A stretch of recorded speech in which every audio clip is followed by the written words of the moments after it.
Hi, everybody. Thank you for taking time out of your day to join us. For those of you that I have not met, my name is John Gomez. I'm the Chief Security and Engineering Officer here at CloudWave. So this presentation is somewhat of a State of the Union.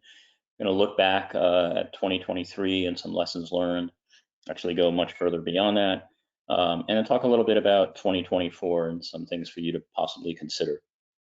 In putting this presentation together, I tried to more so step outside of my role here as a vendor and really think about kind of state of cybersecurity through how healthcare, specifically, obviously, for healthcare organizations, hospitals, regardless of size, and some of the challenges that you may be facing.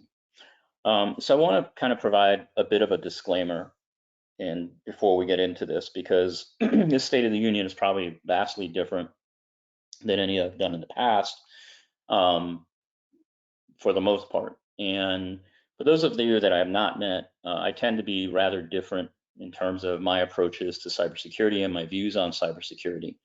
And in putting this together and doing some of the research for this, um, I thought it'd be best to just be unfiltered. So that's kind of the disclaimer. I'm going to give you my personal views on cybersecurity, what we've learned, where we are as an industry, and some of the things I think that we need to be doing as an industry. So probably a little bit different than a polished, politically correct State of the Union, but hopefully I think this drives more value and importantly more change and evolution of where we are as an industry. So again, also happy to take questions or comments or feedback. So if you do have something you'd like to share or say, feel free to put that into the chat window. And also always happy to speak to people offline. So you can always reach me at jgomez@gocloudwave.com. So with that, I kind of want to go back and pull a story out of childhood. And that story is affectionately known as the Emperor's New Clothes. And some of you may be very familiar with this story if you kind of grew up in the same time period that I did. If you're younger, probably much younger than me, you may not be familiar with the story. So I'm just going to kind of surmise it a little bit. You can have these slides if you wish. And so I put a pretty deep, well, not a deep, but a more in-depth explanation of this story, right? But ultimately, we have this emperor who's rather vain. And these two people decide to approach the vendor and tell him that, hey, we've got this amazing cloth that can tell you if somebody is ultimately unfit for the position they're in, or just kind of stupid. They're not really somebody you should trust or consider their opinion.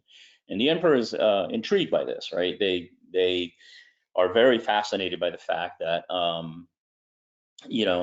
there's a cloth that's been invented that can actually tell them these things. Now, the only caveat, as we may know, for this is that if you can't see the clothes, then you're obviously unfit or stupid. So even the emperor would not dare say he couldn't see it, and he kind of plays along. And there's a lot of kind of time and effort put in by these two swindlers who develop the clothing and actually create this outfit for the emperor. Um, I do think that this story serves as a very strong allegory about the dangers of groupthink and the importance of speaking the truth, no matter how uncomfortable it may make us feel.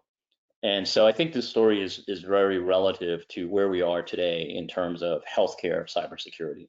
But with that, I'm going to kind of continue with the story and see if you guys can pick up on some parallels. And ultimately, the swindlers build out an entire shop. And if, as members of the emperor's court visit the shop, the two swindlers, as we can see here in the image, um, actually, are pretending to put together this cloth. And obviously, again, you're not going to say, I can't see the cloth. There's nothing there, because that would be a failure of the test of your worthiness to be in the court, reporting to the emperor.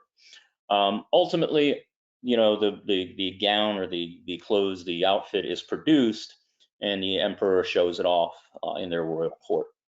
Um, Now, from here, the emperor, everybody's astounded by how beautiful the outfit is and how well it fits, and the colors and the fabric and the polish of the outfit. Um, and then the emperor, as we know, goes out and parades in front of the entire town to show off the new clothing. When this happens, there's a child, right, that kind of points out, like, "Hey, you're not wearing any clothes. You're naked." And at that moment, we've got this revelation, right? This revelation, rather, that there is no clothes, right? This is kind of all a farce, and we've been duped, and we've got this groupthink going on, and we think we're in a better position than we are. And so this is kind of the foundation, I think, and speaks volumes for where we are coming out of 2023 in terms of the state of cybersecurity in healthcare. I think in many ways we kind of are in a position where, for the most part, specifically healthcare organizations have a challenge right now as to where they are, what their level of maturity is, given the adversarial threats that we face day in and day out. And I don't think that this is something where, as an industry, we want to be where we are. I think we've gotten there because of a variety of factors, including things like limited resources, limited funding, limited direction and guidance from regulators and others. But unfortunately, it's kind of continued to evolve. And we're kind of at this point where we really need to kind of step back and think about, is everything we're doing in cybersecurity really the right thing to be doing? And I, for one, would say no. I think we're way off the mark on what we should be doing and the things that we do. So, ultimately, I've kind of touched this. I'm not going to go into this. And again, you can have a copy of these slides. But I think there's kind of this false sense of hope or this false sense of security that's been created. And a lot of it does come from the vendor community, because I think there are a lot of promises made around the next new cybersecurity thing that ultimately just doesn't really make a difference or doesn't really change anything. And I think there's also regulators and a lot of people in the industry outside of hospitals that talk about what we should be doing or how we should be doing it. And ultimately, it really doesn't make a difference. And I can point to a lot of things that when I look at them and I really dig deep and try to understand, like, what is this doing to really make us more secure, it kind of falls apart. From a framework perspective, I often hear people, especially hospitals, they'll ask, well, do you have a SOC 2 certification or are you SOC 2 compliant? And SOC 2 is kind of a misnomer. If there was ever a bunch of swindlers around, I would say it's those that are driving the SOC 2 initiatives. The SOC 2 doesn't really make you more secure, and if it did, we wouldn't have the SolarWinds attacks or the Microsoft Exchange attacks or the Microsoft attacks or the variety of other attacks that have taken down corporations, right, that then have crossed the boundaries and led to insecurities within the four walls of an organization, such as a hospital. Another one that comes to mind are things like NIST 853, and although there's been a revision made of 853 recently, it still really falls vastly short of truly allowing us to really feel secure.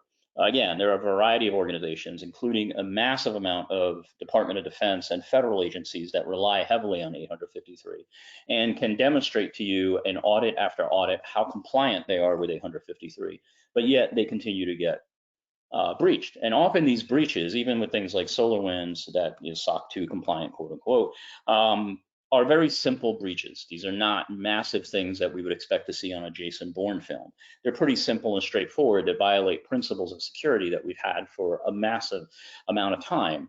And yet we're here to these frameworks, and for some reason, we still keep getting breached, or we keep seeing these monumental breaches occur. On a lower scale of this is things like putting our faith in NIST CSF. Similar, right? We can say we're NIST CSF, we've gone through a NIST CSF assessment, and yet we still see breaches occur. And in fact, many of the hospitals that we see that are hit by ransomware or other attacks are NIST CSF compliant or exceed NIST CSF. And for a few, there may even be 853, but yet we still see failure after failure. And this is kind of illustrating to me. I think this is, not something that we want to talk about in the hallways of Chime or HIMSS or wherever else we may go, because it is very uncomfortable, right? And it kind of calls out the fact that we have these kind of pearls or these ideals, these pillars of cybersecurity that we're all supposed to be doing, but yet frankly haven't made much of a difference. The same thing I think occurs when we think about things like certifications. And latest thing now is university programs offering different types of degrees in cybersecurity or CISP and systems. And yet, for all of the people that we have certified, I don't think there's a vast difference in somebody who's certified or somebody who's organic in their capability of doing cybersecurity.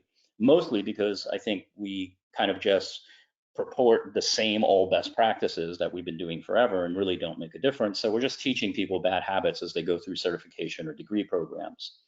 And then there's the regulations. I think as well-meaning as or unmeaning, depending on your viewpoint and your politics, that they may be, things like HIPAA really don't hit the mark on what we're supposed to be doing. And that's actually a huge struggle for many of us, right? Because regulations help us obtain the financials that we need in order to put together cybersecurity programs. So if we are quote unquote HIPAA compliant, we may have a very strong sense of security, but it's a false sense of security because HIPAA hasn't been updated in I don't know how long, and it really doesn't speak to the current threat landscape. And this also talks to things like state privacy regulations, right? So we have things coming out of California and New York State, which ultimately don't or will not probably make any real difference. And for the most part, we're probably already doing the things that these regulations are asking us to do at a minimum level. The other thing I hear a lot is people asking for analytics, like, well, we'll be better off if we have dashboards or we have the ability to do analytics, which I also kind of find kind of weird because a lot of times I think what we're doing is shifting the reality of what we need, right? So we'll talk to the fact, well, if we just had better analytics, we'd have a better way of defending against, whoever the attackers may be. And yet I don't really see any security program that has had analytics and still withstood the test of time against attackers. It could be argued that organizations like Microsoft have a tremendous amount of analytics. In fact, they have a massive amount of analytics that they're analyzing day in, day out, and they still fell to a breach. Now, with each one of these, I think the most interesting thing, at least when I did the analysis on all this, is that ultimately it goes back to something I already mentioned. It's a very simple breaches that are occurring. Again, these aren't like the most sophisticated polymorphic genetic algorithms that are taking out major vendors or hospitals or organizations. It's often simple things. And I think this speaks to the fact that there's a massive complexity that we've kind of grown up with, right? So we tell ourselves that, hey, if you want to be really secure, then you should go and embrace NIST, right? Or, hey, if you want to be really secure, if you want your vendors to be secure, you make sure that they have a SOC 2. And if they have a SOC 2, then they're obviously secure. Or, if we follow HIPAA to the letter, we're going to be secure, whatever it may be. But I think all this kind of creates a complexity. And it may be, well, that this complexity is driven because we don't have any other place to turn or any other place to go because we don't have better best practices. So I kind of asked ChatGPT to help me with this, and I thought it was interesting as to what was found, just to kind of give you a little bit of foundation and what started me down this path of trying to call out that we're probably not coming out of 2023 in a really good place. For me personally, I thought that, hey, cybersecurity started somewhere in earnest around 2003. I'm like, that's probably when we got this all started, when we got all these practices and approaches and certifications and all the other stuff that we think modern day cybersecurity should be or is. And interestingly, ChatGPT said, well, actually, cybersecurity started back in 1970, early 70s. So I said, well, do me a favor, ChatGPT, put together a timeline for me, starting in 1975. And it did. And what you see here on the screen on the left-hand side is that timeline.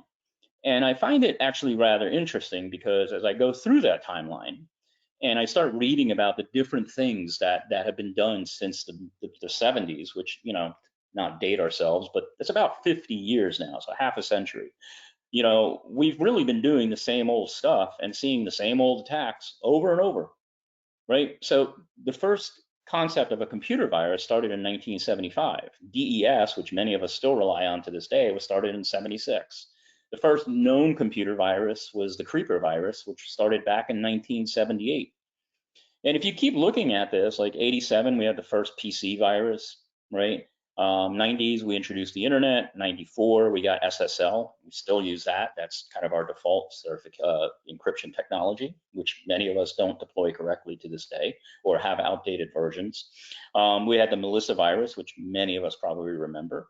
I found the one in 2003, the SQL Slammer, really kind of eye-opening to me. So back in 2003, we had the SQL Slammer worm infection, which hit 75,000 systems in 10 minutes. If we fast forward to 2017, we see WannaCry with 150 countries impacted, right? And then this doesn't even, 2020, we have the SolarWinds hack. 2021, we see the evolution, the rapid evolution and success of ransomware. And 2023, we saw, the AI machine learning kind of focus, which continues to evolve into 24 and probably will for the next several years. But I think when you look at this, right, and you think of this goes back 50 years, and we're still talking about the same exact stuff. We have really not made a dent. And there's not been 1 year since all this started where we as defenders have done a better job at securing environments than attackers have done at attacking environments.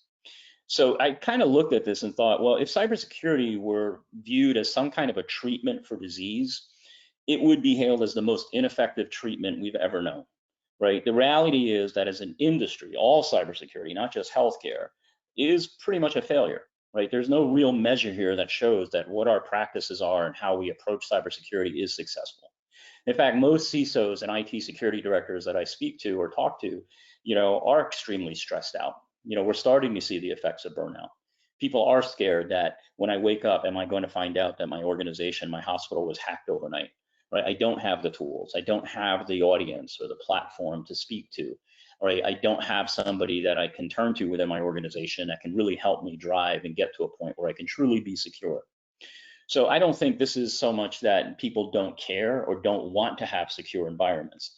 I think we ultimately all want to have very secure environments, but unfortunately, the way that this has kind of grown up and evolved, we're kind of still using very dated approaches and things that just haven't worked in the past. And yes, that is compounded by the lack of economics or lack of resources that we may have. But even in a situation where I've asked people over the past several months, if I gave you unlimited amounts of money, would you still sleep better at night? Would you still feel that given everything we have today for cybersecurity, and you could buy any solution, you could implement any framework, you could do anything you wanted, do you still feel you would be 100% able to sleep better at night? And the answer is often no. And we know that that's probably true because NSA and CIA have both been hacked, right? If we look at the timeline here, not only did Edward Snowden leak the NSA documents back in 2015, but we also know that a lot of malware was developed based on NSA hacks that leaked into the general population. So, this is kind of a grim picture. And as far as State of the Unions go, it's not the most happy-making State of the Union, but it is reality. And I think there is a responsibility by everybody in the industry, whether you're a vendor or you're part of a healthcare organization, or you're an industry pundit, or you're a regulator, to kind of say, what we're doing is not working, and we need to go in a different direction. Now, I don't think that direction is so vastly different than what we've been doing, but there is definitely a course correction that has to occur. There is a different psychology and philosophy that we need to embrace, because just continuing to kind of do the same things and year after year repeat the same stuff isn't really working. And it's sad because pretty much, again, when I talk to others, both in hospitals and vendors and strategists, pretty much everybody will say, and I'm sure everybody on this call will say, well, that's not a matter of if you get hacked, it's a matter of when. And that's a pretty sad standard if you think about it, right? I mean, it just really is not a good kind of place to start from. Now, I get it that it's part of a reality that we live in, but maybe we should be working on, hey, let's eliminate the when and kind of reduce it back down to if, right? So I think there is hope, right? I do think that there is, as we transition out of 23 into 24, there are certain things we can do. And some of these things we're going to have to do, whether we like to do them or not. And I'll explain what I mean by that in a moment. But ultimately, I do think it's not just all grimness and sadness, although I think we do have kind of a big hole that we've dug ourselves into and we need to get out of. I can tell you right now, if I probably presented any of this to any board of directors across the country, that's a hospital board of directors, they were probably pretty outstanded or pretty shaken by the fact that, wow, we never really realized just how long we've been at this and how poorly we're doing. So we do need to make a change. And that change could be something you do on your own, or you do as a partnership with a vendor, or however it is. But I do think that there needs to be a change in how we approach cybersecurity, and we can no longer continue to believe that what we've done for the last several decades is going to carry us forward, especially with the emergence of AI. So what I would tell you is one of the first steps is to simplify. Part of the problem I think we have here is that we've introduced a massive amount of complexity. And this is something that, it kind of hit me years ago when I was doing more software development and engineering. One of the things that I always found kind of weird whenever I talk to software engineers is just how complex they make code, or how complex and they make their architectures. In most cases, you could just use a simple approach and get to the same place, and it actually performs better and is more reliable. Now, when we think of cybersecurity, I think we're in the same place.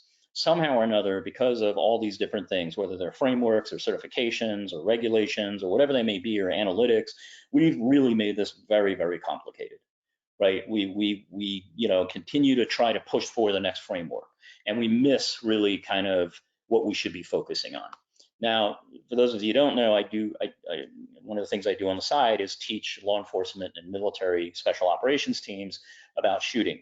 And one of the things that you'll hear most shooting instructors talk to is front sight focus, staying remained on your front sight. Now, the other piece of that is make sure your front sight is aimed at the target you intend to hit.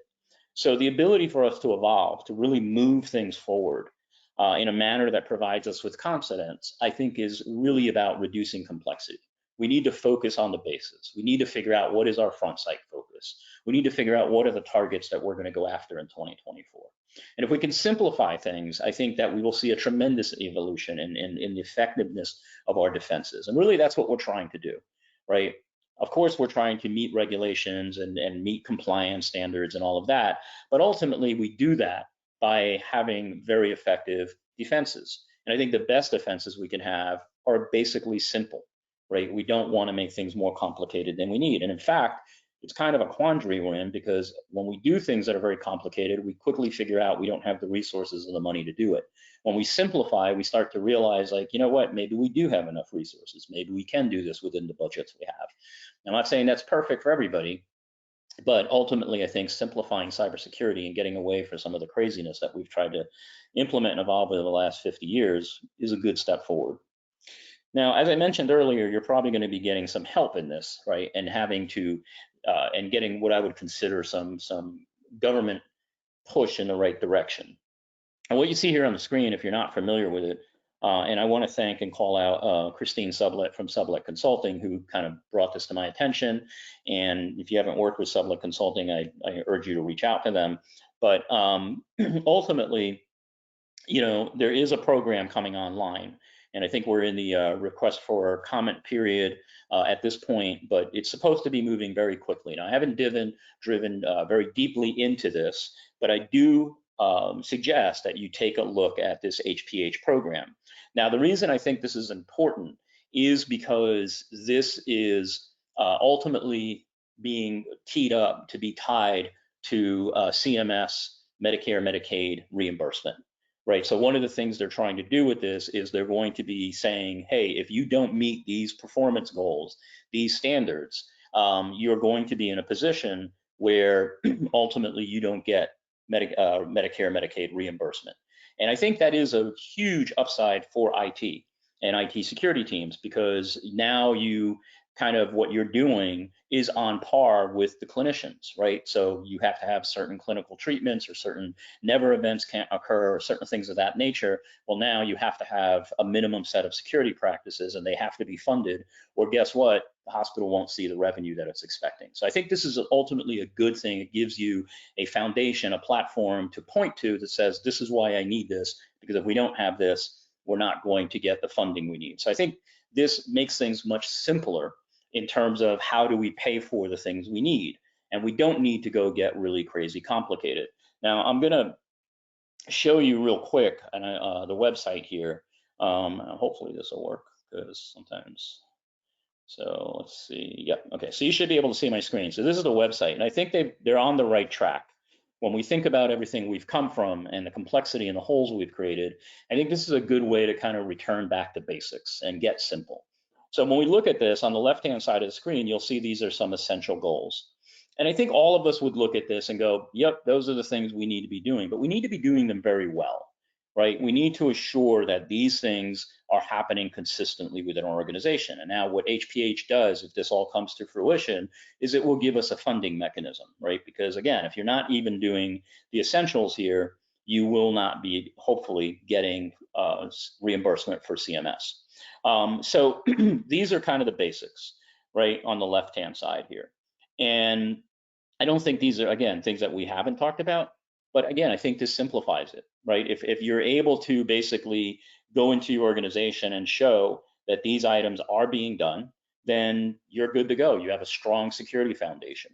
On the right-hand side of the screen is the enhanced goals, right? And this is having things in place that are probably a little bit more intermediate. I wouldn't call them advanced. I think enhanced is actually probably a good word that they've chosen. But I think the combination of these two does help us get to a point where we're doing the appropriate amount of cybersecurity to assure that we have effective defenses and that we can respond in a timely manner if need be, if somebody does get past those defenses. In any case, I'll leave this to you guys to look for. The URL's up here if you want to take a screenshot. And at some point in the future, I think it'd probably behoove us to do a deep dive webinar on this. But I think this is kind of, you know, a return to simplification. Let's just get the basics under control in a great way. So that is kind of one piece there. So I'm going to go back to the slide deck. You hold on for a second. Yeah, hoping this. Okay. Whoops. Sorry. 1 second. Sorry. Hold on. Let me see why this is not sharing correctly.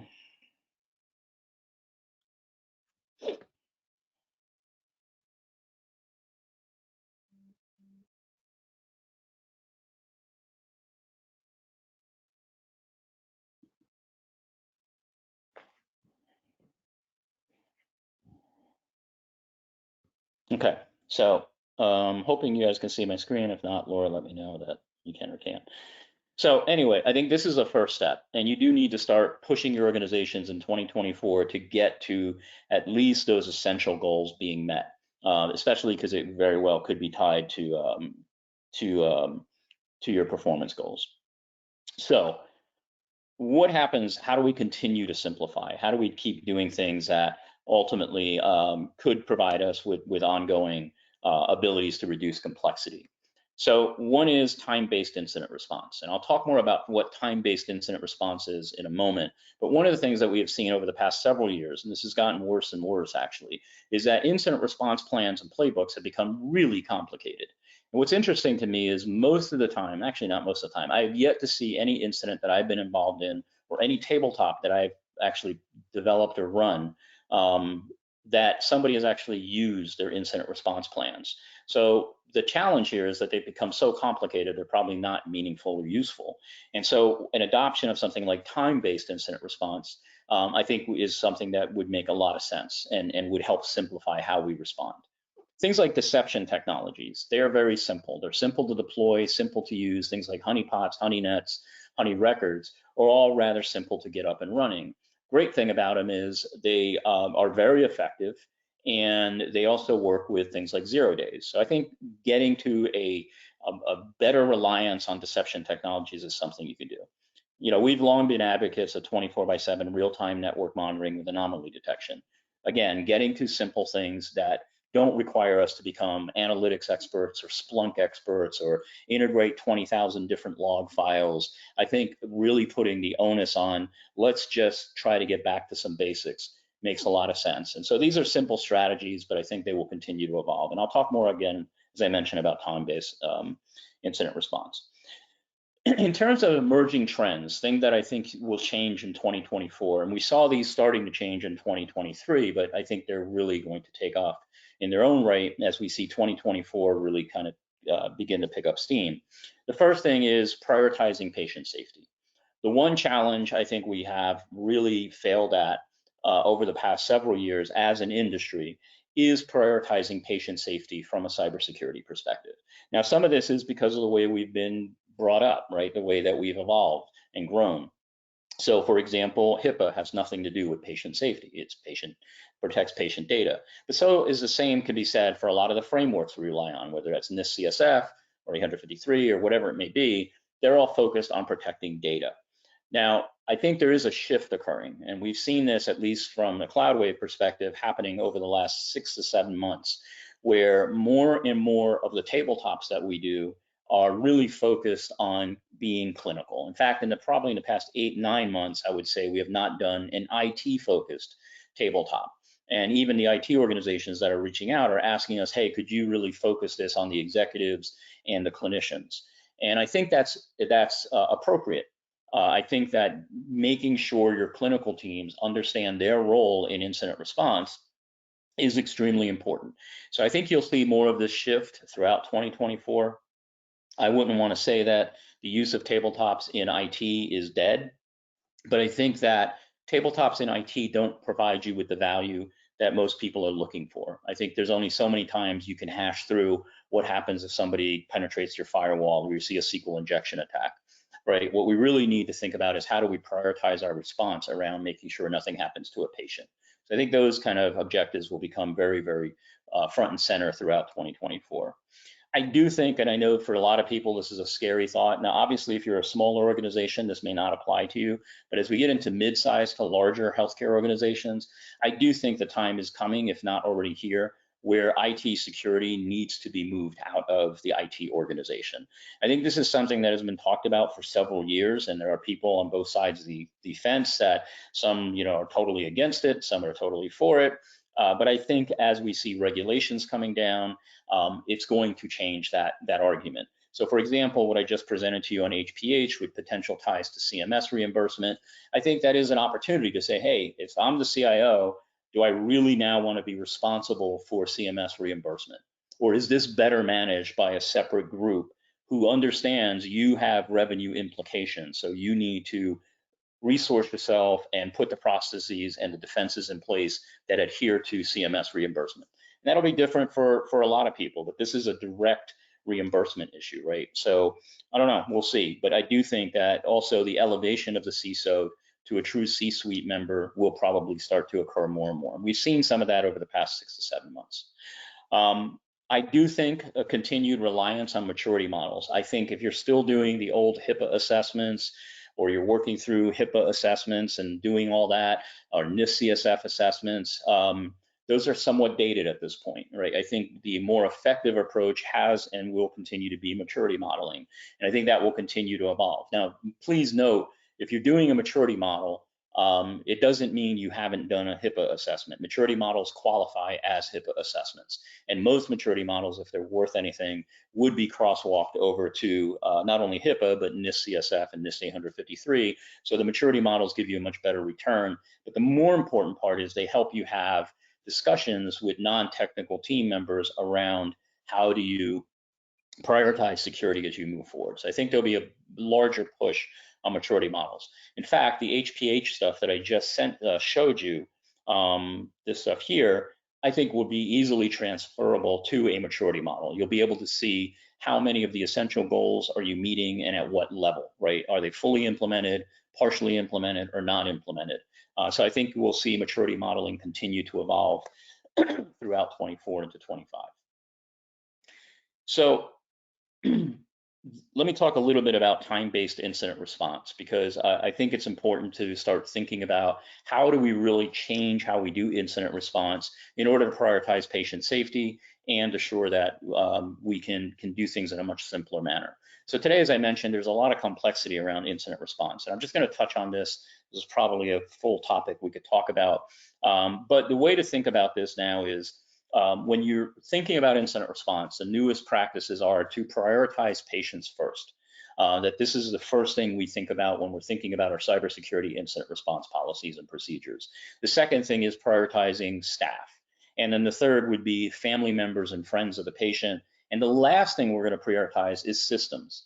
Now, for most part, when we think about incident response today from an IT perspective, when it relates to cybersecurity, we probably are thinking systems first or data. And in the newer models that we're seeing that are more effective, we're seeing that the systems are the last thing we worry about. The first thing we think about is the patient.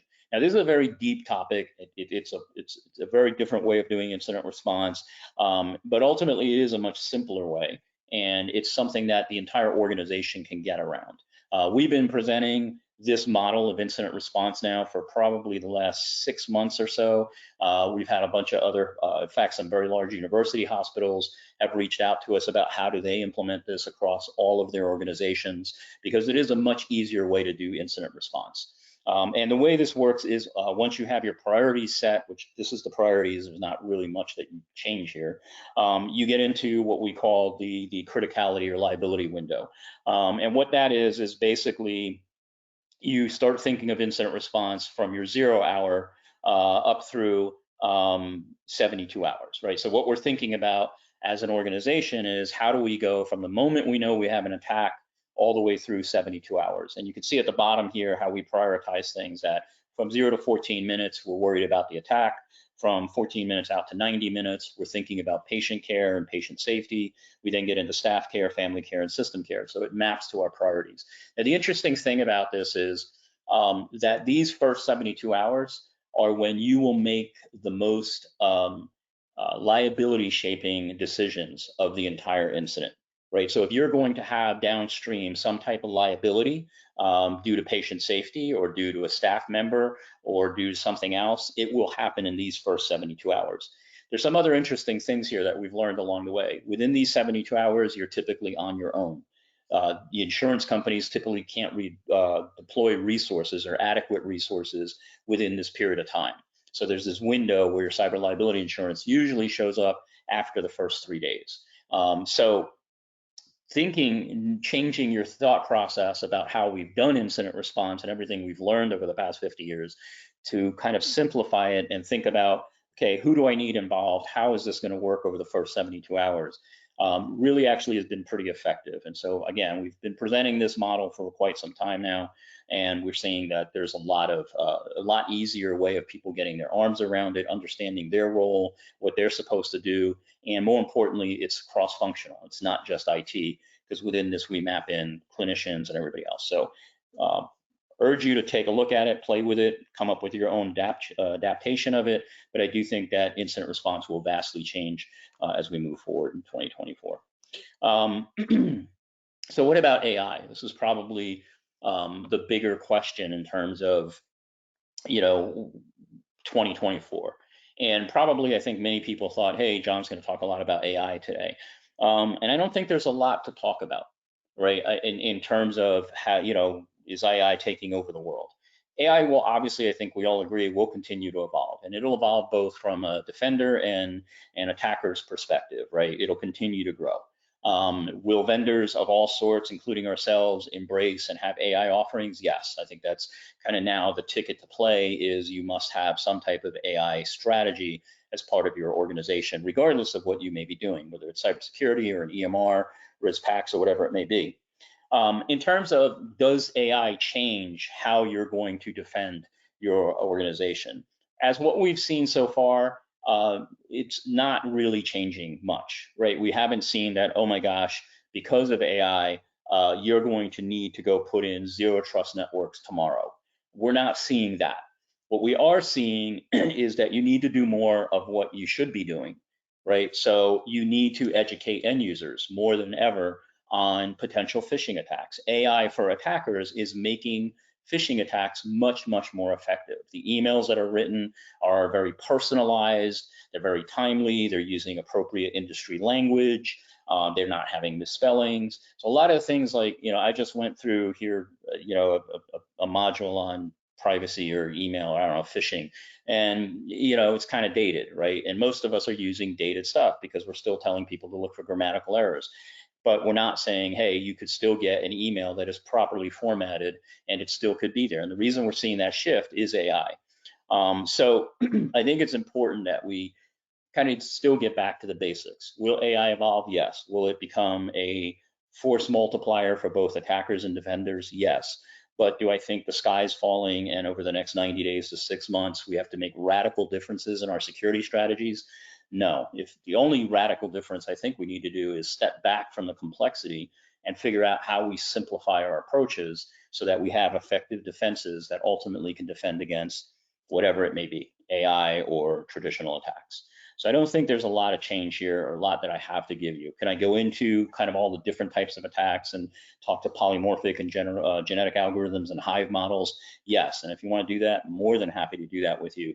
But as far as a trend and an impact for 2024, I don't think we will right now see a massive change other than we need to keep doing the good things we're doing, those essential goals that HPH is coming out with, we should really get those in place, focus on those things. And yes, user education should be stepped up because that's where we're seeing the brunt of AI being focused.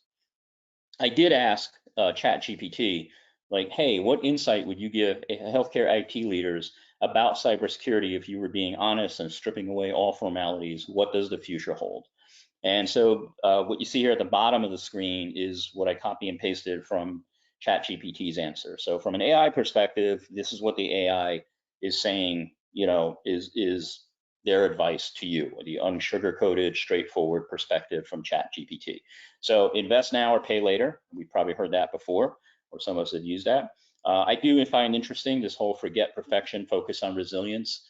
I would probably change that to forget the complexity, focus on simplicity and effectiveness, but maybe there's a kind of crossroad there. Train and then train some more. I do think that that's a big deal. I think that tabletops are a really important way to learn what your organization can do or can't do. I found ChatGPT's feedback on get real about risk assessments really interesting and enlightening, and it made me laugh because I do think we are in a place where many of the risk assessments we do are just checkbox exercises. If we're just doing the same old HIPAA assessment or NIST CSF or 853 or SOC 2 that we've been doing, they are mostly checkbox exercises. They typically don't test anything. They're just kind of silly approaches. So again, I've talked about, I think there's going to be a move, and there's a continued move to maturity modeling, which I think is much more effective. And then I think the last one was a little bit ominous, be prepared for the unthinkable. I think we've all been waiting for a catastrophic cybersecurity incident in healthcare for some time now. And, I think there are some couple close calls that have occurred that are not publicly talked about. As many of you know, we as CloudWave are an ISAO, an information sharing and analysis organization. We work with DHS and CISA, and we also work with FDA on issues related to national security. So I can tell you that yes, there have been some close calls, but nothing obviously that has really, gotten through, right? And if we did, we probably all know about it. But do I think 2024 will bring about this like sentinel event that creates a catastrophic cybersecurity incident in healthcare? I don't know. I mean, things are getting more sophisticated. Geopolitical situations are heating up. Will somebody attack a hospital directly? I would say probably not, but would a hospital be the fallout of a different attack? I could see that occurring.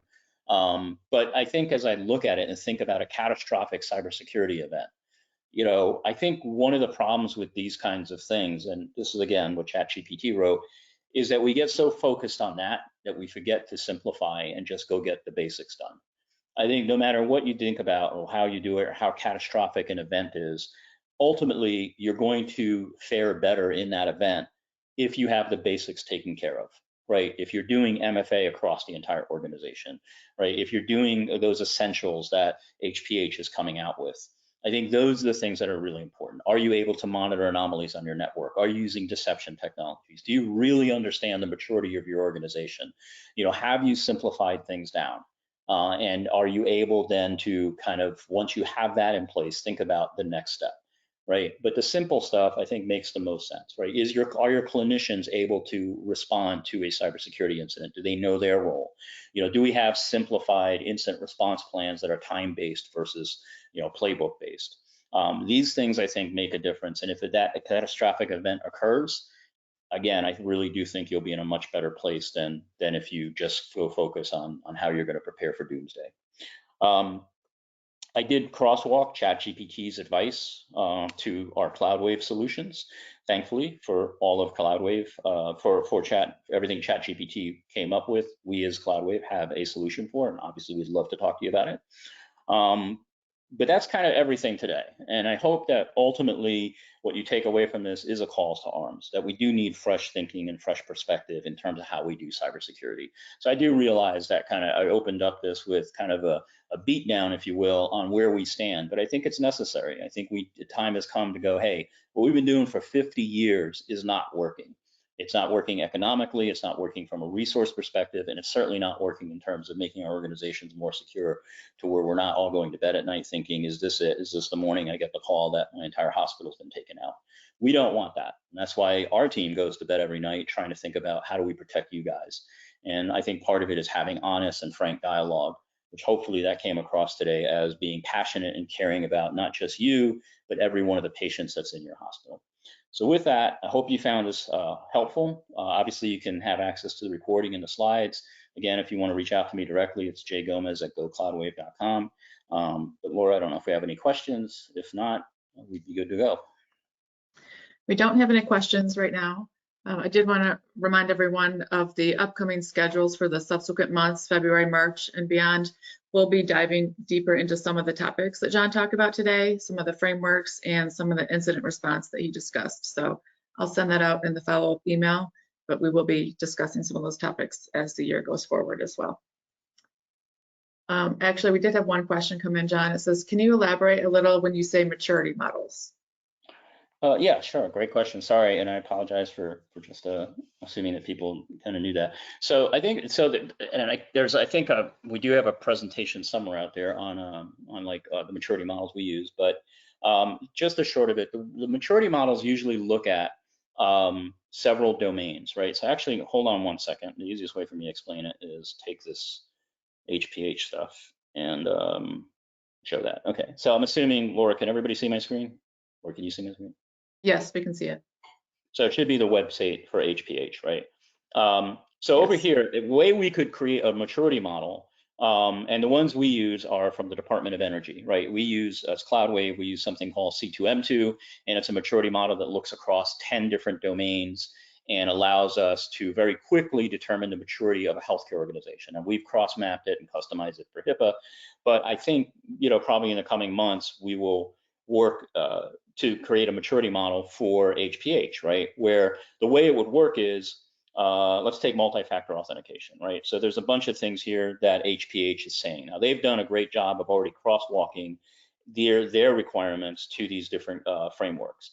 So what we would do in a maturity model is we would say, okay, you as an organization are using multi-factor.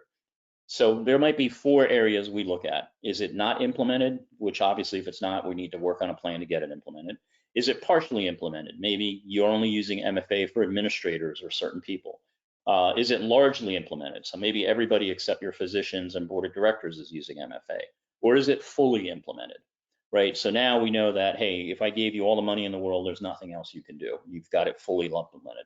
And so with a maturity model, we will look at each one of these domains and kind of determine how far along the path are you. And then that translates, there's a bunch of other things maturity models do, is we can start thinking of priorities, right? So for example, if you don't have encryption deployed, but you do have, and you don't have basic cybersecurity training deployed, we can prioritize that, right? We can say, look, of these 2 things, encryption might be the more important thing to do, which then allows us with executives to have conversations around how do we prioritize funding, right? And for everybody in the organization to understand that, here's where we are and here's what we have to invest in. And we can also then build out a 2 or 3 year roadmap of how we're going to get to largely implemented for all of these. It's rare that everything is going to be fully implemented. So hopefully that explanation helps. If not, I'm happy to go further into it. But that's kind of the basics on a maturity model. But hopefully that answered it. If not, again, I'm happy to go deeper into the maturity model. There's just a lot of benefits to it. The biggest one is people that are not technical, typically our C-suite and our clinicians, still can understand where we are from a security perspective very easily. Because they don't need to know all the intricacies of MFA and email security and all of that. Okay, thanks, John. We did have one other question come in. Do you think ChatGPT will be used to create virus code? Yeah, I use it for that. Yes. Whether it's ChatGPT or I don't know if you guys know, there's dark GPT, which is a derivative of ChatGPT that somebody took and created a dark GPT, which is completely built to do malware. Now, let me just say something. ChatGPT out of the box will not just create a virus. So if I go to ChatGPT right now, and I did a demo of this earlier on, a few months ago, where if I just say to ChatGPT, hey, I want you to create a virus for me, it won't do that. There are security safeguards in place. But if you can find ways to ask ChatGPT questions that seem legitimate, it will help you with that. So for example, if I said to ChatGPT, could you write me a Python application to inventory all computers on my network that have SSL version 2 and do not and are using the guest login by default, it will do that, right? So now it'll write me that program. So what can I do with that? Well, now I can deploy that and figure out a way to all the machines on your network that are running those insecure protocols. So I can then take that code and then enhance it. So it won't just spit out a virus, but if you're smart enough to figure out the right questions and prompts, you will end up with a pretty impressive piece of malware. Other questions? There are no other questions at this time. All right, well, hopefully this was helpful, gives people food for thoughts. Again, happy to speak to anybody that wishes to, and we will go from there. Have a great rest of your day. Thank you.